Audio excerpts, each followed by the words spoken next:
Sahabat, jumpa lagi dengan catatan hukum. Tokoh Sumbar siapkan 300 pengacara guna revisi SKB 3 Menteri. Demikian berita yang dirilis oleh Republika Online pada Kamis 18 Februari 2021 lalu.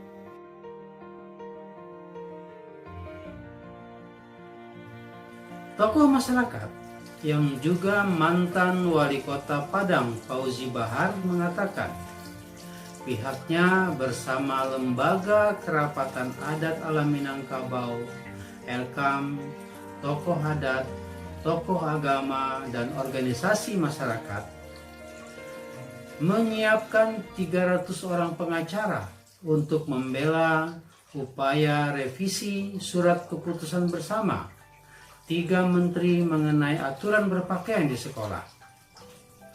Fauzi mengatakan SKB 3 menteri mengganggu sendi budaya dan kearifan lokal di Sumatera Barat. Menurut saya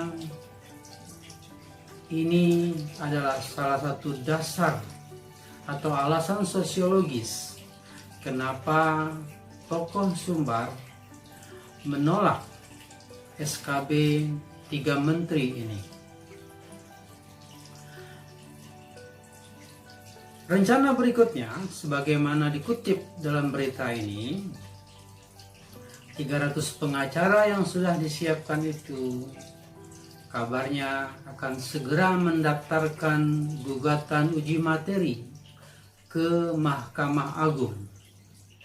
Dasar hukum pengajuan uji materi ini adalah antara lain bahwa SKB 3 menteri dinilai bertentangan dengan Undang-Undang Dasar tahun 1945 dan Undang-Undang Pendidikan Nasional. Bila kita coba simpulkan, paling tidak ada 2 alasan kenapa tokoh dan berbagai kalangan di Sumatera Barat menolak SKB 3 menteri ini. Yang pertama yaitu alasan sosiologis, sebagaimana dikemukakan oleh mantan wali kota Padang Fauzi Bahar tadi. Nah, yang kedua yaitu alasan yuridis. Pertanyaannya kemudian, apakah memang sudah tepat dasar dan alasan yang diajukan tersebut?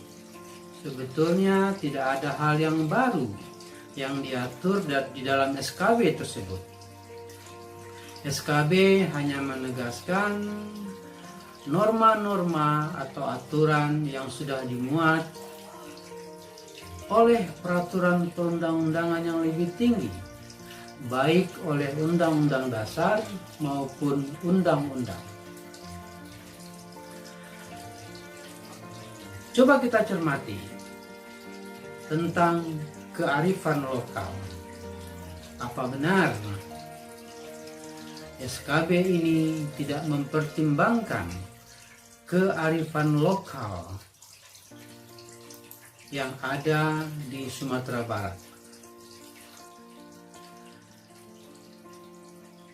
Keputusan bersama 3 menteri, yaitu Menteri Pendidikan, Menteri Agama, dan Menteri Dalam Negeri ini berjudul Penggunaan Pakaian Seragam dan Atribut bagi Peserta Didik, Pendidik, dan Tenaga Kependidikan di lingkungan sekolah yang diselenggarakan pemerintah daerah pada jenjang pendidikan dasar dan menengah. Nah, dari judul SKB ini dapat kita simpulkan bahwa aturan ini hanya berlaku untuk sekolah-sekolah di tingkat dasar dan menengah yang berada dalam pengelolaan pemerintah daerah atau biasa dikenal dengan sekolah negeri. Aturan tidak hanya berlaku untuk siswa atau siswi atau peserta didik, tetapi juga untuk guru sebagai pendidik dan seluruh tenaga kependidikan, tata usaha, administrasi, dan seluruh karyawan yang berada di lingkungan sekolah.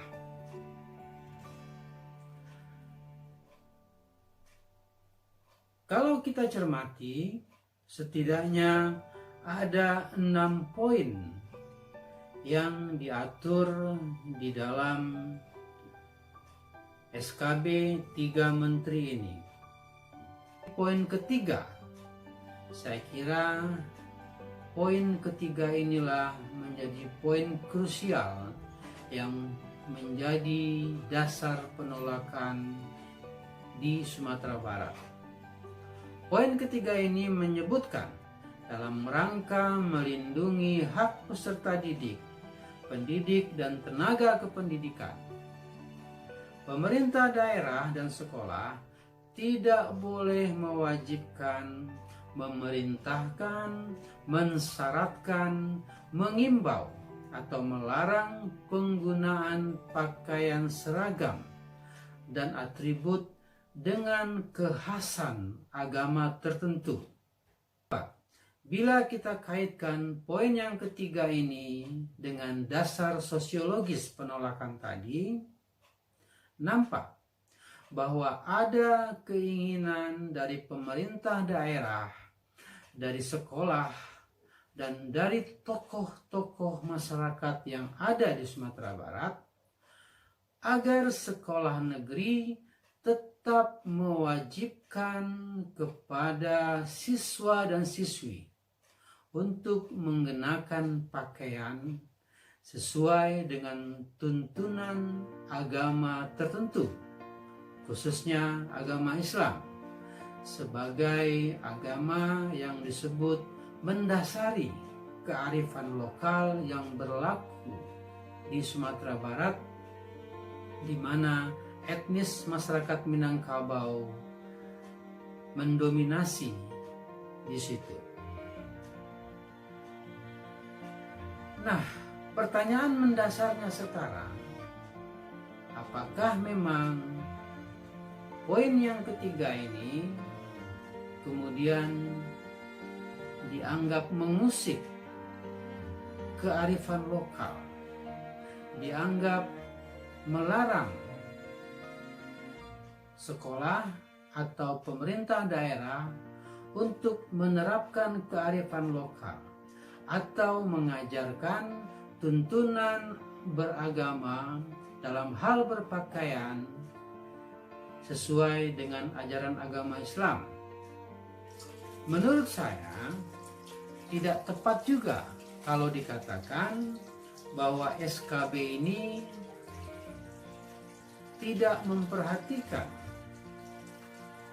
kearifan lokal yang berlaku di Sumatera Barat. Poin ketiga ini jelas mengatakan melindungi hak peserta didik, pendidik, dan tenaga kependidikan untuk menjalankan atau untuk mengenakan atau tidak mengenakan pakaian seragam atau atribut sekolah sesuai dengan kekhasan agama tertentu. Namun memang barangkali yang menjadi problem adalah kalimat berikutnya yang mengatakan pemerintah dan sekolah tidak boleh mewajibkan, memerintahkan, mensyaratkan, mengimbau atau melarang penggunaan pakaian seragam dan atribut dengan kekhasan agama tertentu. Dalam kerangka pendidikan di sekolah,